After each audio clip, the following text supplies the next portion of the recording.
Hello friends, welcome to the newfangled competition classes. दोस्तों, आप सभी का स्वागत है आपके अपने YouTube channel newfangled competition classes में। दोस्तों, अगर आप पहली बार देख रहे हैं हमारा चैनल तो वीडियो को अंत तक ज़रूर देखिएगा और अगर वीडियो अच्छी लगे तो लाइक, सब्सक्राइब एंड शेयर ज़रूर कीजिएगा। जैसे कि दोस्तों आपको पता है, आपका जो सीटेट का एग्ज़ाम है वो 7 जुलाई को है। और अभी मैंने जब कुछ दिन पहले पोलिंग की थी कि आपको सबसे ज़्यादा प्रॉब्लम किस टॉपिक में आ रही है या किस सब्जेक्ट में आ रही है, तो उसमें मैक्सिमम जो स्टूडेंट्स थे उनको क्लास 8th की साइंस में प्रॉब्लम आ रही थी। इसलिए हमने क्लास 8th की साइंस की सीरीज़ स्टार्ट की है। हमने 6th और 7th के भी काफ़ी सारे टॉपिक हैं वो कवर कर लिए हैं। अगर आपको वो पढ़ने हैं तो आप हमारी प्रीवियस वीडियो में जाके देख सकते हैं। हमने जो लास्ट वीडियो की थी वो हमारा जो चैप्टर 2 है क्लास 8th का, हमने उसमें स्टडी की थी माइक्रो ऑर्गेनिज्म के बारे में। तो उसके अंदर हमारा बेसिकली दो टॉपिक रह गए थे, nitrogen fixation and nitrogen cycle. दोस्तों, वीडियो को अंत तक ज़रूर देखिएगा क्योंकि आज हम इस चैप्टर से रिलेटेड बहुत सारे क्वेश्चन करने वाले हैं। और अगर आपने हमारी प्रीवियस वीडियो नहीं देखी है तो उसे ज़रूर देखिएगा क्योंकि उसके बाद ही आप इन क्वेश्चंस को कर पाएंगे। चलिए आइए स्टार्ट करते हैं। आज हम पढ़ेंगे नाइट्रोजन फिक्सेशन के बारे में। किसके बारे में पढ़ेंगे? Nitrogen fixation. तो सबसे पहले फिक्सेशन का मतलब समझिए कि फिक्सेशन का मतलब क्या होता है। फिक्सेशन का मतलब होता है कोई चीज़ फिक्स करना। तो किस चीज़ को फिक्स कर रहे हैं हम? नाइट्रोजन को। किसके लिए फिक्स कर रहे हैं हम? प्लांट्स के लिए। कौन से प्लांट्स के लिए फिक्स कर रहे हैं? ल्यूमिनियस प्लांट्स के लिए। किसके लिए फिक्स कर रहे हैं? लेग्यूमिनियस प्लांट्स के लिए। राइट, ये लेग्यूमिनस प्लांट्स, इनके लिए हम क्या कर रहे हैं? नाइट्रोजन को फिक्स कर रहे हैं। आपको पता होगा दोस्तों, हमारे जो एटमॉस्फेयर है उसमें 78% नाइट्रोजन अवेलेबल है, लेकिन हम इस नाइट्रोजन को डायरेक्टली यूज़ नहीं कर सकते। करेक्ट? तो इसको यूज़ करने के लिए इसे सॉल्युबल फॉर्म में चेंज करना पड़ेगा और इसको यूजेबल फॉर्म में चेंज करने का काम किसका होता है? हमारे बैक्टीरिया का। तो वो कौन सा बैक्टीरिया होता है जो इस काम को करता है? वो होता है राइजोबियम। कौन सा होता है? राइजोबियम। अब ये राइजोबियम क्या करता है? ये जो हमारे रूट होता है, इसके जो नोड्यूल्स होते हैं, ये आप देख रहे हैं गोले गोले से बने हुए हैं इस रूट्स के अंदर, तो इनको हम क्या बोलते हैं? Root nodules. ठीक है, इन रूट नोड्यूल्स में रहकर ये राइजोबियम एटमॉस्फेयर से क्या करता है? नाइट्रोजन को लेता है। नाइट्रोजन को यहाँ से लेगा, इसे यूजेबल फॉर्म में चेंज करेगा, फिर उसके बाद ये जो प्लांट्स होते हैं इस नाइट्रोजन को यूज़ करते हैं। ठीक है, और ये हमारा लेग्यूमिनस प्लांट्स कौन कौन से होते हैं? जो हमारी जो पीस की फैमिली आती है, जैसे कि बीन्स, पीस, पल्सिस, ये सब हमारे क्या होते हैं? हमारे लेग्यूमिनस प्लांट्स के आपकी कैटेगरी में आते हैं, जिनका क्या होता है? सिम्बायोटिक रिलेशनशिप होता है। इसके बारे में भी मैंने आपको अपनी प्रीवियस वीडियो में बता रखा है। ठीक है, कभी कभी क्या होता है, हमारा कुछ जो नाइट्रोजन फिक्सेशन का काम है वो लाइटनिंग की वजह से भी हो जाता है। जब थंडरिंग होती है, लाइटनिंग होती है, तब भी हमारे कुछ नाइट्रोजन फिक्सेशन हो जाती है। लेकिन अब आपको पता है कि नाइट्रोजन हम ये यूज़ कर रहे हैं प्लांट, उसके बाद भी नाइट्रोजन हमारे एटमॉस्फेयर में उतनी की उतनी ही बनी हुई है, कांस्टेंट है। तो ऐसा क्या है कि जो हमारी नाइट्रोजन कांस्टेंट है यूज़ करने के बाद भी? तो इसी चीज़ को समझने के लिए हमें क्या पढ़ना पड़ेगा? Nitrogen cycle. तो चलिए हम पढ़ेंगे नाइट्रोजन साइकिल। देखिए, नाइट्रोजन साइकिल दे रखी है, इसे समझिएगा। नाइट्रोजन साइकिल में क्या दे रखा है? ये हमारे एटमॉस्फेयर के अंदर क्या है? नाइट्रोजन। क्या है एटमॉस्फेयर के अंदर? नाइट्रोजन। अब क्या हुआ? नाइट्रोजन फिक्सेशन का प्रोसेस हुआ। ठीक है, इस नाइट्रोजन फिक्सेशन का जो प्रोसेस हुआ, तो हमारे यहाँ पे सॉइल में बैक्टीरियाज थे। कौन सा बैक्टीरिया था? राइजोबियम। इसने क्या करा? इस नाइट्रोजन को लिया और उसको क्या करा? यूजेबल फॉर्म में चेंज किया और इस प्लांट्स को दे दिया। अब क्या हुआ? हमारा ये जो प्लांट था, इसका जो अब जो यूज़ नहीं हुआ, उसने क्या करा? इसे अमोनिया में चेंज कर दिया।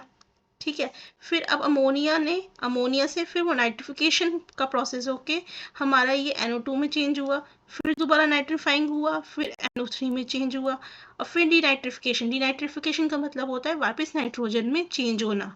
ठीक है, डीनाइट्रीफाइंग का मतलब क्या होता है कि आपका वापस नाइट्रोजन में चेंज हुआ और फिर डीनाइट्रिफिकेशन के प्रोसेस से वापस आपका एटमॉस्फेयर में आ गया। और क्या हो सकता है? अभी हमने बताया कि लाइटनिंग की वजह से भी होता है हमारा चेंज। तो ये क्या हुआ? लाइटनिंग हुई फिर यहाँ पे दोबारा से नाइट्रोजन का फिक्सेशन हुआ। अब फिर नाइट्रोजन का फिक्सेशन होने के बाद क्या हुआ, वो हमारा NO3 में चेंज हो गया। फिर जब हमारा NO3 का चेंज हो गया तो इसमें से क्या हुआ, ये जो प्लांट्स थे इसने क्या करा, एसिमुलेट कर लिया, जो न्यूट्रिएंट्स उसको चाहिए थे उसने NO2 को इन प्लांट्स के अंदर एब्जॉर्ब कर लिया। अब क्या हुआ, इन एब्जॉर्ब प्लांट्स जो है इसको किसने खाया, इन्होंने खाया, एनिमल्स ने खाया, यानी कि नाइट्रोजन हमारी इनकी बॉडी में भी आ गया। तो क्या होगा, अब जब ये इनके डैड हो जाएंगे, मर जाएंगे, तो इनके जो डैडी के होंगे वो वापस हमारे सॉइल में आ जाएंगे, फिर ये डिकम्पोज हो जाएंगे। फिर हमारा यहाँ पे एक प्रोसेस चलेगा एमोनिफिकेशन का। फिर एमोनिफिकेशन से हमारा ये NH4 बनेगा, फिर वापस हमारा NO2, फिर नाइट्रीफाइंग बैक्टीरिया, फिर वापस हमारा इससे आके दोबारा ये प्रोसेस आके डीनाइट्रिफिकेशन होगा और हमारा नाइट्रोजन वापस एटमॉस्फेयर में आएगा। तो ये साइकिल हमेशा हमारी चलती रहती है। और इसी तरीके से क्या होता है कि हमारा नाइट्रोजन हम जो प्लांट्स है, एनिमल्स है, वो यूज़ करते जाते हैं, फिर वो वापस हमारे एनवायरनमेंट में आता चला जाता है। ठीक है, this is your nitrogen cycle. चलिए अब स्टार्ट करते हैं हमारी आज की क्विज़। दोस्तों, आप अपनी जो क्विज़ के आंसर्स हैं उन्हें अपनी कॉपी में लिख सकते हैं या फिर आप अपने पास याद रखिएगा और हमें लास्ट में ज़रूर बताइएगा कि आपके कितने आंसर ठीक हुए। कमेंट में करके ज़रूर बताइएगा कि आपने कितने आंसर्स का सही जवाब दिया। चलिए स्टार्ट करते हैं क्विज। चलिए पहला क्वेश्चन है, which of the following is a disease caused by protozoans. इनमें से कौन सी डिजीज है जो प्रोटोजोआ की मदद से होती है। अगर आपने हमारी लास्ट वीडियो देखी होगी, प्रीवियस वीडियो देखी होगी, तो यहाँ मैंने आपको एक शॉर्टकट ट्रिक बताई है जिससे कि आप याद रख सकते हैं कौन कौन सी डिजीज हमारी बैक्टीरिया से होती है, कौन सी प्रोटोजोआ से होती है, कौन सी वायरस से होती है। तो अगर आपने देखी है तो जल्दी से लॉजिक लगाइए, शॉर्टकट ट्रिक को सोचिए और फटाफट से आंसर दीजिए। और अगर आप हमारी वीडियो पे पहली बार आए हैं तो आप उस वीडियो को ज़रूर देखिएगा। तो जल्दी से बताइए, प्रोटोजोआ से होने वाली कौन सी बीमारी है। Malaria, very good. चलिए next question, which of the following disease is caused by bacteria. Bacteria से होने वाली कौन सी डिजीज है। Very good, tuberculosis. फटाफट से जवाब दीजिए। Some plants have nitrogen fixing bacteria in their root nodules. What are these bacteria. कुछ प्लांट्स के अंदर नाइट्रोजन फिक्सिंग बैक्टीरियाज होते हैं, उनके रूट नोड्यूल्स में। उन बैक्टीरिया को हम क्या बोलते हैं, अभी मैंने बताया था, जल्दी बताइए।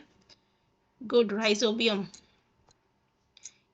In order to take precautionary step to control dengue, we must make measure to stop the. अगर हमारे को डेंगू को कंट्रोल करना है तो हमारे को किसकी ब्रीडिंग रोकनी पड़ेगी, जल्दी से बताइए, किसकी ब्रीडिंग रोकनी पड़ेगी। Aedes mosquito. डेंगू कौन सी मॉस्किटोज की वजह से होता है, एडिस मॉस्किटो की वजह से। Partial sterilization of a product such as milk at high temperature is non as. जब हम मिल्क को स्टेलाइज करते हैं या पेस्चराइज करते हैं हाई टेम्परेचर पे, तो उसे हम क्या बोलते हैं, जल्दी बताइए क्या बोलते हैं उसे। Pasteurization, good. Living organism which are invisible to naked eyes are called।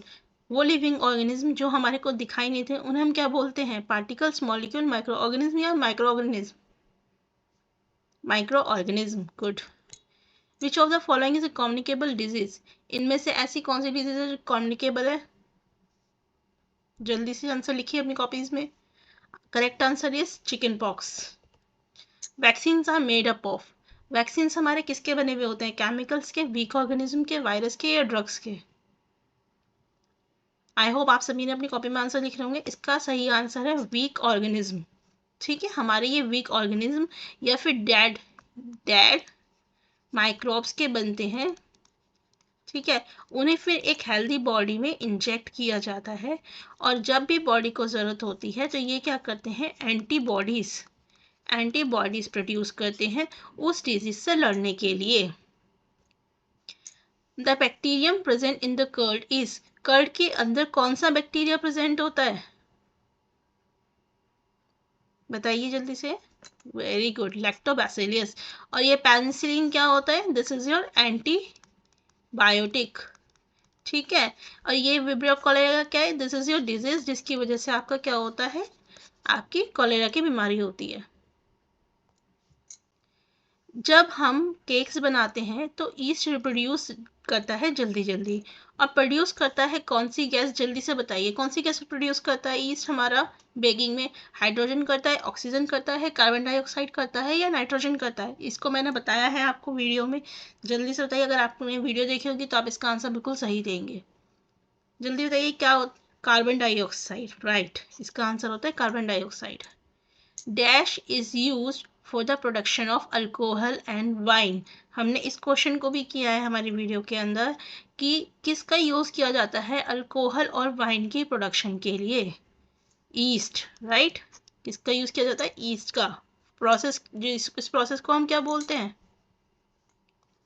Fermentation. क्या बोलते हैं? फर्मेंटेशन। ठीक है, स्लो प्रोसेस होता है ये, याद रखिएगा। कैसा होता है? स्लो प्रोसेस होता है। और चेंज किसको करते हैं हम यहाँ पे? शुगर को, याद है, शुगर को अल्कोहल में चेंज करते हैं। विच of the following disease can be cured using antibiotics? Antibiotics का यूज करके हम इनमें से कौन सी डिजीज को यूज कर सकते हैं? अब यहाँ पे देखिए लॉजिक क्या लगाना है। हमने यहाँ पे बात की एंटीबायोटिक्स की। एंटीबायोटिक्स हमारे किससे कौन सी बीमारियों को ठीक करते हैं? जो हमारे बैक्टीरिया से हुए हुए होते हैं। तो अब हमें देखना है इनमें से कौन सी बीमारी ऐसी है जो हमारी बैक्टीरिया से होती है। अगर आपको शॉर्ट ट्रिक याद है तो आप इसका आंसर फौरन बता देंगे, और इसका आंसर क्या है? Typhoid. Which organisms are microscopic and dependent on host organism for reproduction? ऐसे कौन से ऑर्गेनिज्म होते हैं जो छोटे होते हैं लेकिन वो अपना रिप्रोडक्शन किस में करते हैं? आपके होस्ट में, होस्ट ऑर्गेनिज्म में। तो कौन से ऑर्गेनिज्म होते हैं ऐसे? Viruses, correct. Dash are the agents that act as carrier for pathogens and spread disease. वो एजेंट्स जो कि क्या करते हैं? पैथोजेंस को कैरी करते हैं और डिजीज फैलाते हैं, उन्हें हम क्या बोलते हैं? जल्दी बताइए। वेक्टर्स। जी, ये वेक्टर्स क्या होते हैं? वेक्टर्स हमारे थर्ड पार्टी का काम करते हैं। क्या करते हैं? Third party. ये इन्फेक्टेड पर्सन से क्या करते हैं? इन्फेक्टेड पर्सन से हेल्दी पर्सन में या दूसरे और एक और इन्फेक्टेड पर्सन होता है उसमें उस डिजीज को ले जाते हैं। ठीक है, इसलिए इनको क्या बोला जाता है? Vectors. An infectious disease is, इनमें से कौन सी डिजीज इन्फेक्शियस है या फिर स्टेटमेंट सही है? जल्दी बताइए क्या है? caused only by bacteria, caused only by virus, spread from person to person, spread from animal to animal. Infectious disease के बारे में कौन सी बात सही कही गई है? तो इसका जो सही आंसर होगा वो होगा spread from person to person. आप सोचोगे कि बैक्टीरिया भी सही है, वायरस भी सही है, तो देखिए यहाँ पे क्या कहा गया है? ओनली। क्या कहा गया है? ओनली। तो हमारा जो इन्फेक्शियस डिजीज होती है वो केवल और केवल बैक्टीरिया या केवल और केवल वायरस से नहीं होती, बैक्टीरिया से भी हो सकती है, वायरस से भी हो सकती है। तो इसलिए ये दोनों ऑप्शन हमारे हट गए। अब हमारा जो सही आंसर बैठा वो क्या बैठा? From person to person. ठीक है। Which of the following is not a method of food preservation?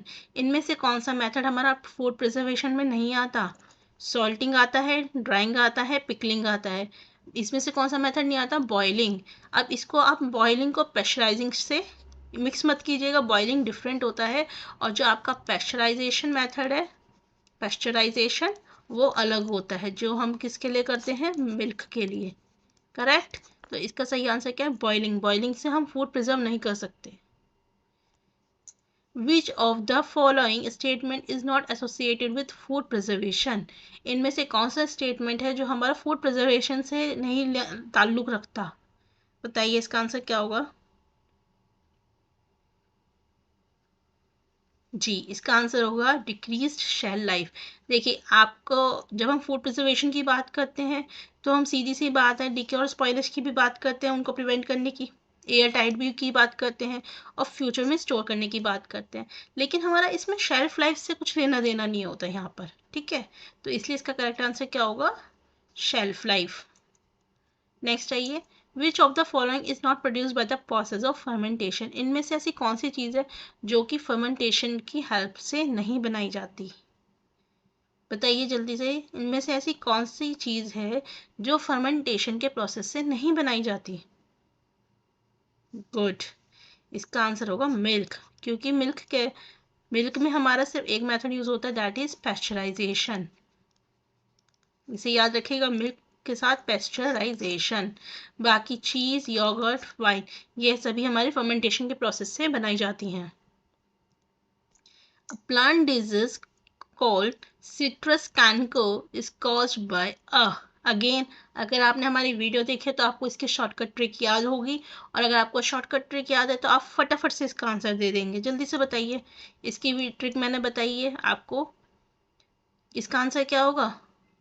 Fungi, correct. क्या आंसर होगा इसका? फंजाई। मैंने बताया था ना आपको कि आपका सिट्रस, ठीक है, तो इसमें हमें किसकी आवाज वो आ रही है? आवाज सिट्रस कैंकर, ठीक है। एक हमारा क्या था, उसमें येलो वेन था, तो उसके लिए क्या था? वायरस, सॉरी फंजाई नहीं, बैक्टीरिया। इसका आंसर करेक्ट होगा बैक्टीरिया, ठीक है। सिट्रस कैंकर किससे होता है? हमारा बैक्टीरिया से। इसमें कैंकर की आवाज है नहीं, canker. Which of the following pathogen cause cholera? Cholera किसकी वजह से होता है हमारा? बी, सी, अगेन ट्रिक। तो आंसर होगा इसका बैक्टीरिया। दोस्तों, अगर वीडियो अच्छे लगे लाइक शेयर सब्सक्राइब ज़रूर कीजिएगा, और अपने दोस्तों को भी इसके के साथ शेयर कीजिएगा, और हमें ज़रूर बताइएगा कि आपके इस क्विज़ में कितने आंसर्स सही निकले। इससे हमारे को हेल्प मिलेगी कि हम कैसे इसको और बेटर बना सकते हैं हमारी वीडियो को। Thank you guys.